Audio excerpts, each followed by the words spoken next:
I can walk into a room and feel other people's pain. And when I was younger, I identified with that and thought there was something wrong with me. Now that I'm older and have more experience, I realize that it's not me, so I've disidentified with it. But I still have to deal with it. So, any advice? Thank you. Well, the vital thing, you're already doing that, the disidentification. And as presence grows, you are less affected by it. It takes a little longer for a woman because there's more sensitivity to energy fields in the female form than it is in the male form. So for a woman, it takes a little longer to woman would need more presence because there's such sensitivity in many women to energy fields. The feminine has that sensitivity, so you can feel it more than a man can, generally speaking. The main thing is already, you're practicing already, which is the disidentification from it, so that there is awareness and it. You haven't become it. You are the awareness and there's it. It is allowed to be in the field or the space of awareness. No longer that problematic, because it is not who you are. And so negativity, of course, is contagious, highly contagious. The immunity gradually, as you become more present, the immunity is there because intense presence is no longer susceptible to that illness, the negativity. And so when you feel a negative energy field, you said a room that you go into, there are also other energy fields in this. Even when there's a full moon, for some reason, it seems to influence some people's behavior. Lunatic, that comes from the word lunar, the moon. When we were in Chicago 2 years ago with Oprah, one day there was a full moon, and I read in the Chicago paper that on that night there were something like 15 murders on that night, and all kinds of energy fields impinge upon us, but there needs to be something in us also that resonates with it. So as your pain body gradually shrinks, also you'll find there's less in you that resonates with negativity. Pain body, of course, takes a while to dissolve. It dissolves through presence. But as long as there's some pain body there, there may well be something that resonates with certain forms of negativity. And then you feel it. It's nothing personal. Even the pain body is not personal. Nothing is really personal. And then as the pain body dissolves, then you find you're free. You can go into a negative energy field and you're fine. It's just not that you build up, presence doesn't build up a barrier around yourself. It's not like that. It's just, it passes through. It's a different frequency.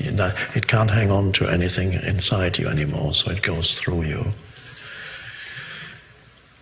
I haven't studied astrology, but it sometimes seems to me that there may be some truth in some of that. And the less presence there is in you, the more it applies to you. And the same applies to the full moon. The less presence there is in you, the more you are susceptible to these energy fields. And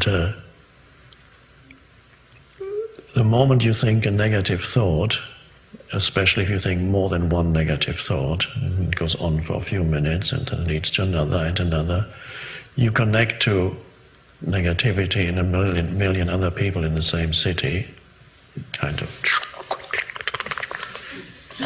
and then you're in it. Nothing personal. And then people are surprised if they can't get out. It's not just yours. You have connected with the whole city, or more, or beyond. That's why it's so important to keep yourself as clear as possible through presence. The less you carry inside, the less likely it is that it'll affect you. Well, now you may still be able to feel it, but it does not impinge upon you.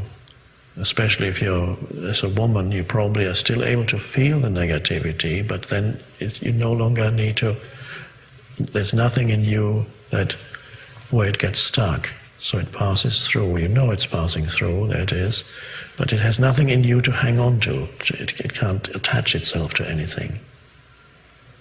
And the same applies when people are negative in their dialogue is negative, what they speak to you is negative.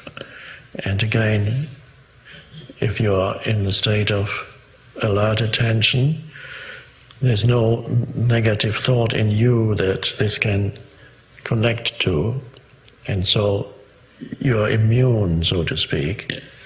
The mental negativity can't hang on, can't lodge itself in your mind if there's no frequency in there that it corresponds to. I've been told by some spiritual teachers that there's something in my system that is trying to take this on from other people to rid them of it. But it's nothing I do consciously, and I don't even know if that's true. But Well, to some extent, presence does that. But presence doesn't take it on, it dissolves it.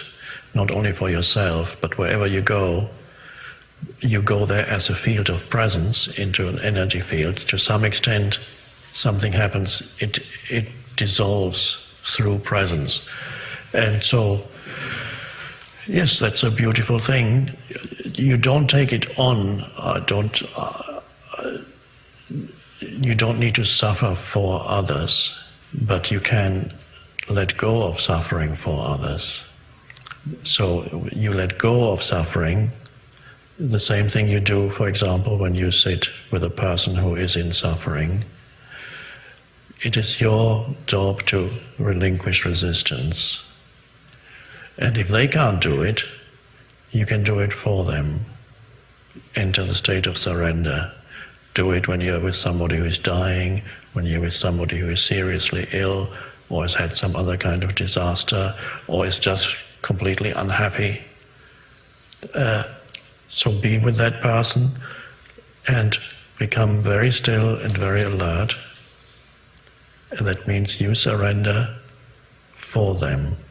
And very often that has an effect on, it affects them.